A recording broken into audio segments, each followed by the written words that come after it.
So, okay. Hey everyone, I'm Dave. I'm Pete the Heat. We're going to be discussing the film Red. Now, this is not the film Red, this is the video adaptation of the play Red, which has nothing to do with the Bruce Willis action film. I found it's really good to get that over. Yeah, it's a different thing. One that's very rewarding.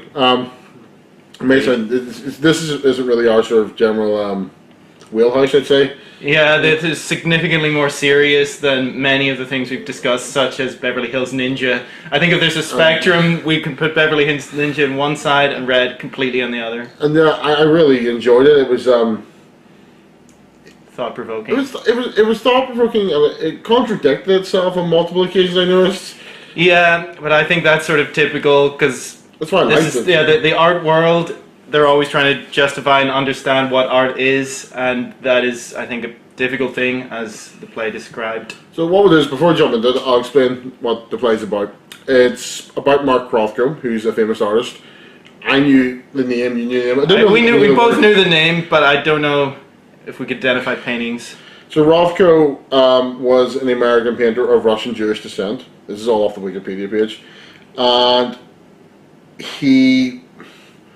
abstract expressionist. Again, I'm not the expert on things like this, nor are you. Yeah. I have looked at some of his work, and it is quite, well, it provokes something. I mean, I don't really understand all of it, because again, I'm not an expert in art. I'm never going to pretend to be. I don't think anyone can be an expert. I think people can say they are, but I feel like... Yeah, well, I think people can study it for years and years, and then have their interpretation, and then be laughed at by another person with a very different interpretation. So you need to just... I guess take what you can from art is my way of thinking.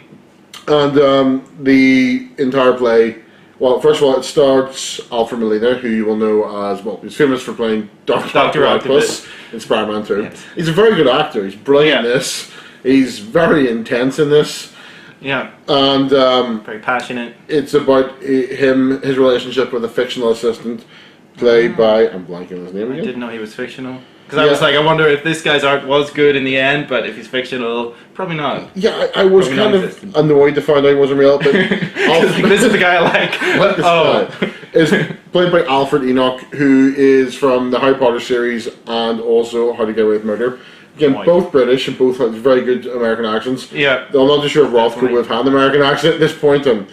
Well, if he moved to Portland age 10, then I think he would have. But he has a very New York accent in this, which I think you wouldn't have if you grew up in Portland. I feel like maybe him having the New York accent adds to it to a certain extent. I think so, because he just seemed like such a New Yorker. Yeah, from that period of time, it would have been. It was deep stuff. Like it's done very well at the Times and European, The Guardian, The Time Out. So like, everyone loves it, and I thought the first second I thought, oh, this is a bit pretentious, and then after about 15 minutes, I was hooked. Yeah, similar. For once you try to get used to the fact, like, okay, this is going to be an in-depth discussion of art, what art means, what artistry is, what success is in the art world. Once you get sort of past that sort of difficult introduction, then it becomes much more relatable, much easier to apply to. I guess I was more involved after that amount of time, and you can always relate to some apprentice coming into this world, so you sort of see it through his eyes, and you can understand, okay, Rothko is this great genius, but from what they talk about, genius can like ebb and flow, and the motivations can get a bit muddied over time if you're doing something as a commission for money. So there's a lot of things to chew on. Yeah, I find that the main themes of it always are an open interpretation, but there's still subtle bits which are open to interpretation, which is nice, because like a painting, you can take your own thoughts away from this play. And I thought the fact that it actually was a play and not an actual film helped pull you in almost. It made it very personal. It's a very personal story. I'm still trying to wrap my head around a lot of it, which is bizarre for me. Usually I'm able to just say, I like this, this, or this. I feel like with this one here, if I do say what I like about Alfred Molina, is going to find me and yell at me. Yeah, he yells a lot in this. Like, he's going to be yelling through 40 to 70%, maybe 80. There's the quiet scenes also seem angry, like because he now is about to yell, or he's been yelling and he's yelled himself out. So, but yet it's not a one-note performance. Oh, There's definitely nuances in the yelling. So even just subtle looks they have each yeah. other. Just like you want his approval, like even though we're audience members, like I want him to like me. But it's like, but wait, why? But he'll never like you. He'll never will. Like, he definitely. I'm still struggling with him. He brings so much to it. But in the end, like the whole idea is the whole basic premise of the play, which I'm not giving anything away, is based on an actual event where he was hired to create a collection of paintings for a restaurant, and in the end he would tell the restaurant to go itself and keep the paintings, send the money back, which became a very, very Rothko thing to do, which was an interesting concept. That is the tortured artist. Yeah. And that the entire play is about the journey from A to B. It's not about that event, which I thought was quite good. Yeah. I think it would have been very Hollywood to make it about that, but to me that was the most insignificant part of it, which is strange. Yeah, yeah, but it's typical of a lot of art that's made about art.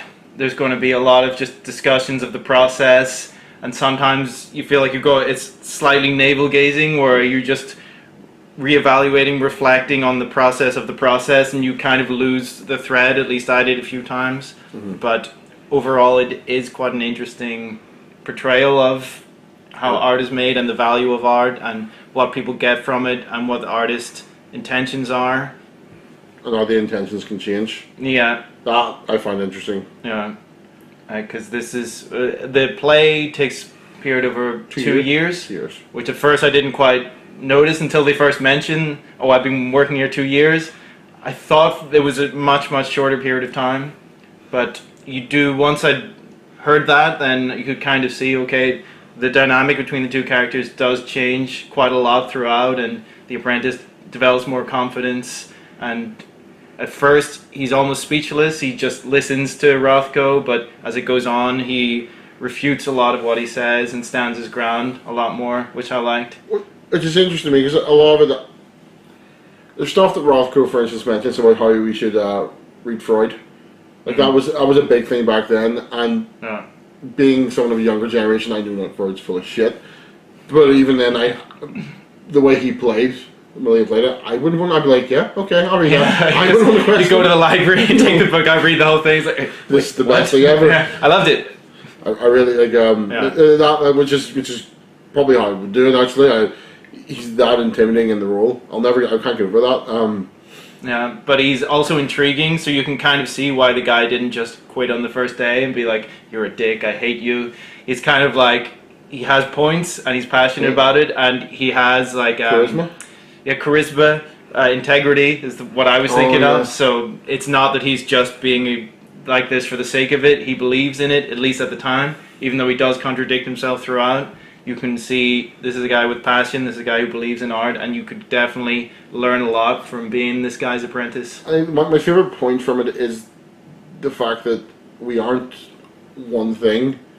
And I think that's the most important thing to take away from this story, and that applicable to real life in general, is people are not one thing. You can't define someone by one trait, which I think as people we try and do. And they make that point about art as well. From what I can look at Rothko's art, again, this is coming from an idiot here, Rothko's art genius. Wasn't one thing. It was to him, like he was saying, this is this and this. Yeah. Even when they're discussing the color red, they go through everything that red can be, and that's very good to me.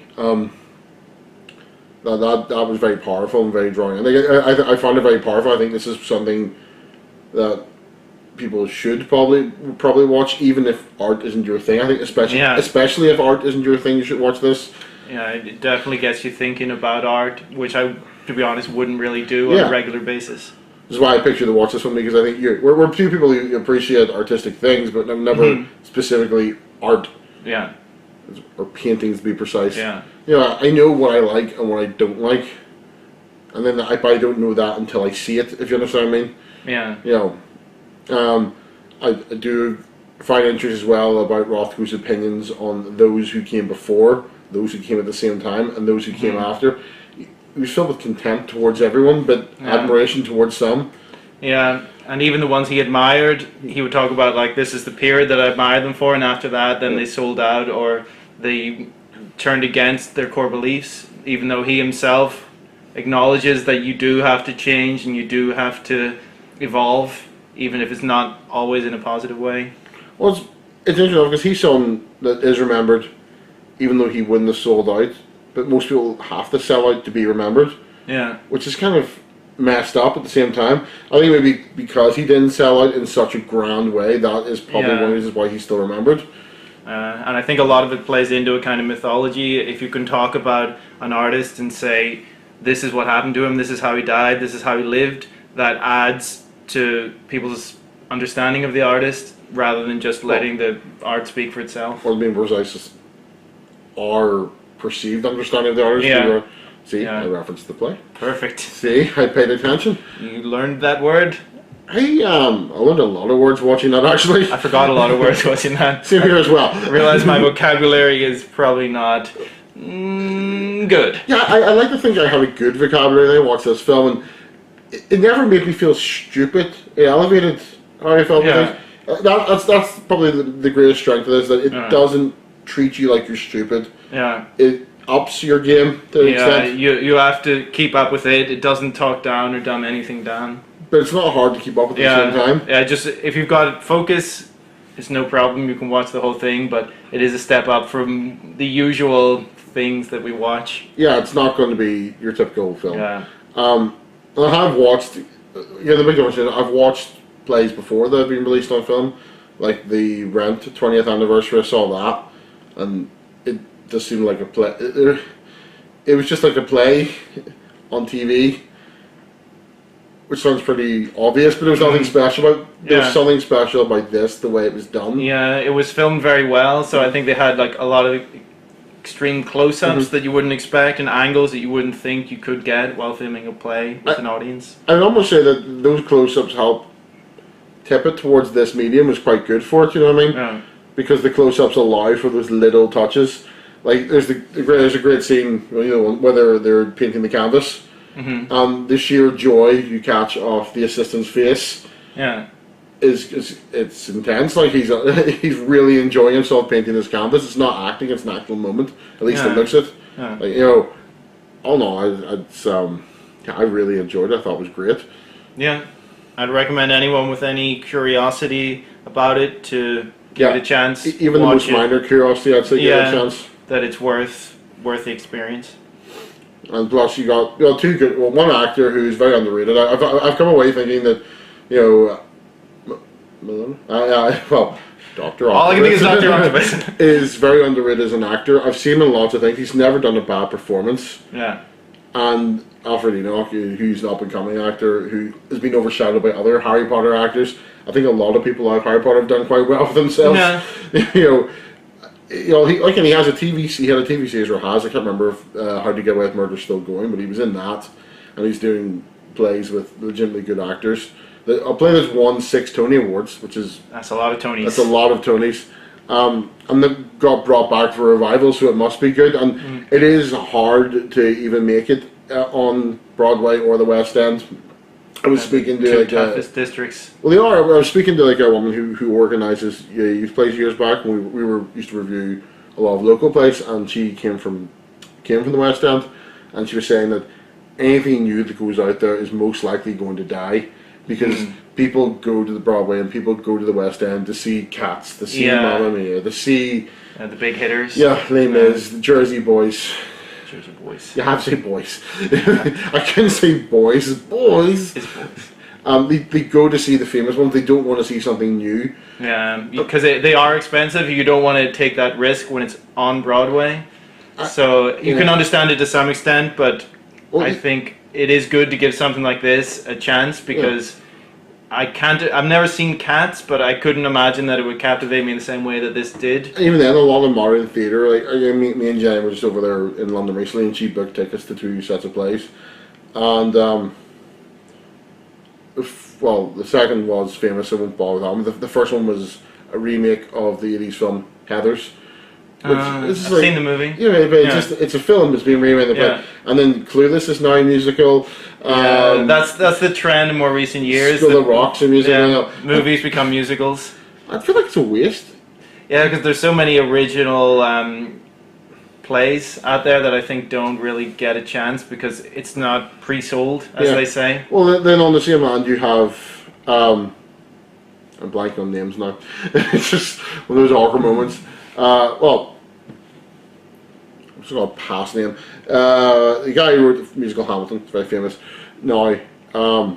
But he became quite famous with his play Into the Heights, which is now because of the success of his more famous play Hamilton and the fact he's working with Disney. And he's also in Mary Poppins is being turned into a film as well, which is nice that something new got in there. Well, not just something, he had two got in there that became successful, two very different ones as well.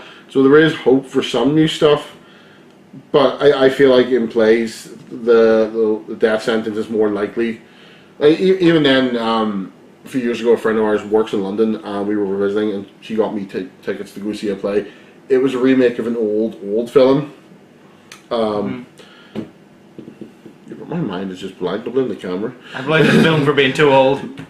From Here to Eternity, and it died, even though the critics loved it. And I know I criticised films being made into plays a minute ago, but this is different. But if it's more obscure, like, because that's something that I've heard of, but I don't really know it, so I can understand something that old, you could really bring something new to it. It was very good. It was a musical, but even then I really enjoyed it. It was all set in the days up to Pearl Harbor being attacked, and it came at like the American military with a different view than you'd think it would have, but it died. And the same with another one that was going on in their theatre died as well. No one wants anything new. Everyone wants the familiar. Again, which is another point that film was making. It's realised exactly. People want to be fed, crap, I guess, because we don't want new things, and I'm guilty of that too, for Christ's sake. I go to see all the big budget films, but then I do try and squeeze in the weird odd ones as well. Yeah. So I think it's getting a healthy balance of the stuff familiar and the unfamiliar. Well, I was going to say junk food and good food. Well, that's a culinary analogy. Very good. Yeah, well, there was a talk once, and the guy was saying about things. Whenever you're taking in food, you should always, don't take the crap. Take a little bit of crap; it's good for you, but take only mostly good food. Yeah. He said, balanced diet. Yeah, but he said that's the same with your philosophies and your educations. Yeah. And always question what you're taking in, which again, that play was pushed as well. That's one of those things where you can't not think about things based on how they bring these discussions. So there are a lot of movies you can watch where you're entertained and in no way challenged, and there's nothing that they say that really provokes you to challenge, but that almost by following it, you're applying a lot of these questions to yourself, and sometimes he does just go off with 3 or 4 questions in a row. Yeah. And they're not answered, they're all semi-rhetorical, but you end up considering them, so it is extremely thought-provoking. That's what I liked about it. I thought that was good. Like the fact that I'm still going off in tangents and coming back to points related to that shows that. So yeah, I will advise it. I think I'm willing to tell everyone that now, because check it out. You'll definitely enjoy it. Other selling point to explain how good this was, in the original run, it was Melina and Eddie Redmayne. So it's got talent behind it. And Alfred Enoch did a very good job. You mentioned different acting styles, true, but it goes well together. Yeah. I think it goes well with the different artistic styles of it, because you never saw what the other guy's art was, but obviously it was different. Yeah, because he had such a different ethos on art. And colour as well. Yeah, they couldn't agree on what was red. Yet they both contradict themselves. Yeah, because this is a journey. Yeah, so I really enjoyed it, so I'd say check it out, guys. I would say so too. Well, again, this has been Dave. Beat the heat. And we'll see you all again later, guys. See you.